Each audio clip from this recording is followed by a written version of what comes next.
uhlupheka kanje ingane zakini zonke ziyaphila, ingane zakhe amafamily akho ayaphila, ingane zikazi amalumeka ziyaphila, wena nje umuntu. Ingoba azalisa umama wakho ayitshontshe ingubo.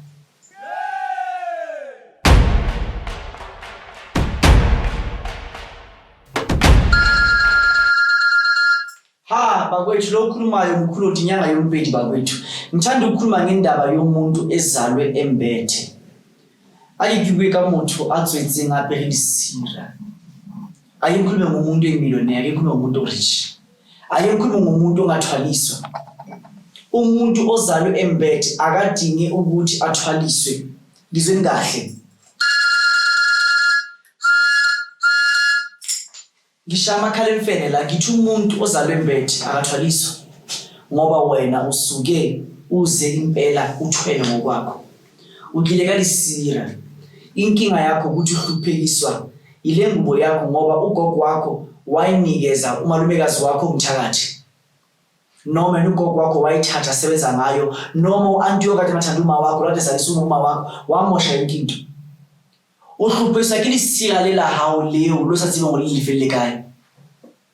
Lisira lo hluphekisa le. Umuntu ezalwe embethe kumele alungisele izinto zakhe. Kunamasiko esiwayenzayo siyinyanga. Counting inyanga zonke. Ngicounta nje few. Ngiyazi nami.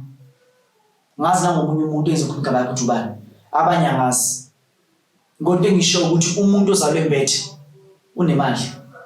Awuze kumina le ngubo yakho silungise. Awuze kumina ngilungisele le ngubo yakho. Ngoba le ngubo le ikuvalile.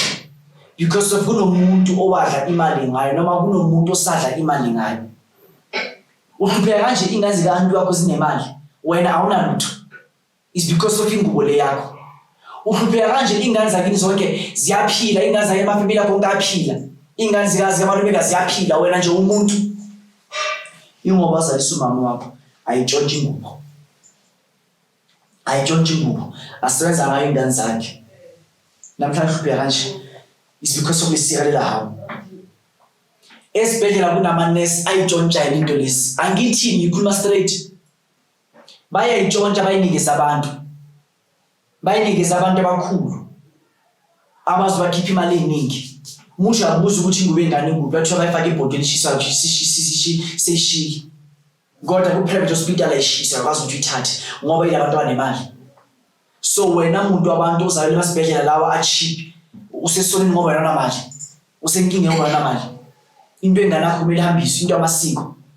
Ingakho namhlanje uthi ingane yakhala ingane hlezi ikhala uthiwa ingane hlezi ikhala kanti ingube engane. Ivele engane ambili. Vele bayijila bahlala bachabela. So nakile mo wena awuze la. Nanoma le vele singekho lapha phambi kwakho awuze la. Kuzokwenzela into.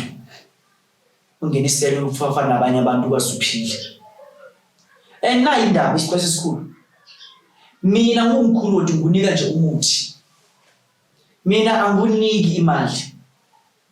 Mina ngiyoqaba nje ngiqaba lo mfana umqabo imali. Ukuthi wena how does money comes to you? You have to generate a plan. You can never say mkhulu since ngicabile ngihlele endlini angibone imali engenayo mayibabo. Ufuna imali engena amafastera yini? Mina ngunika umuthi. Isihlahla engazothi uyasidinga wena umuntu. Nami ngiyasidinga. Nabanye futhi abela kubo basidinga. Nomunye futhi nje umuntu ophila uyasidinga. Ngisho nomuntu ngomlungu uyasidinga. Manje ngithi wena uma umuntu make sure ukuthi umuza kumina uzuyazi ukuthi ngilanda umuthi umkhulu. Kunabantu abamfuna umuntu athi mkhulu ngifuna imali engane 14 million. Mina ngiphendula ngithi anginayo imali. Into enginayo nje umuthi. Mkhulu ngifuna umuthi uzongifakela 200 million ngenyanga. Hayi bathu. Keep usepose yawo awuna le tax shop but ufuna uzokufakela 200 million ngenyanga. Uthi mina ngize njani ngale nto leyo? Vula business ukwenzele into. Mina ngunika nje ukuthi evalo ngene style mfana nami ukwasuphile. Wasuphile benamandla. Umsebenzi wami loyo. Uphana ngimithi senza abantu ngendlela esimanga. Nginamajuba, nginezinto eziningi ezenza imithi ezenza imali ngendlela esimanga, izimithi ngazo esifaka imithi ngapha nangapha. Nginezihlahla engingunika sona ukuthi hamba utshale isihlahla lesi. Kunesihlahla esatreat imali. Uma lihlala leso lisitshale ejardini yakho, wonke umuntu walapho uba nemali ngendlela esimanga. Isazophuma indawo la kwinyanga yempela TV dala sifihlakela izinto sazikhipha one by one. Then kunabantu abanemali abanayo inkinto kodwa umuntu wakhona they don't contact umkhulu bakhulume naye but abana peace. Bakwethu you can have imali the way you like in life but uma ungena peace, when you're suffering from anxiety, depression, stress, anganazo yakhona. Because that thing igudla whatever that you are from inside you regret. I so wish that abantu njalo kube nabantu abezayo bathi mkhulu besicela ukuthi usenze ukuthi sibe nepeace. Lento le senginothise abantu abekabaza kimi for peace amakhula nabelungu kuphela. Umuntu omnyama angasi why kwamele umuntu ube njalo. Umuntu omnyama siza ukuthi uba nemali it's everything. Kunabantu ebathwalisile abaningi kakhulu but uthola umuntu wakhona emva kwalokho ukhala ngepeace. Mkhulu nayo inkinto kodwa ngikhala ngepeace. There is omunye ubaba onesonto elikhulu kakhulu la South Africa. Wakhuluma namathoti mina into engenayo ipeace. Khotso. How le motho iba le khotso iba nokuthula. Nanoma uhleli kanje ulele ebusuku ungabi nento abika ngqondweni yakho ingathi yakudla. Ngicela ukuthi subscribe ama video kaMkhulu uthi inyanga yempela TV. I-TV lenu ama channel amanye avula igama lami angikwazi. Bakwethu ngiyabonga. Inkosi ibusise lokhu uMkhulu uthi makho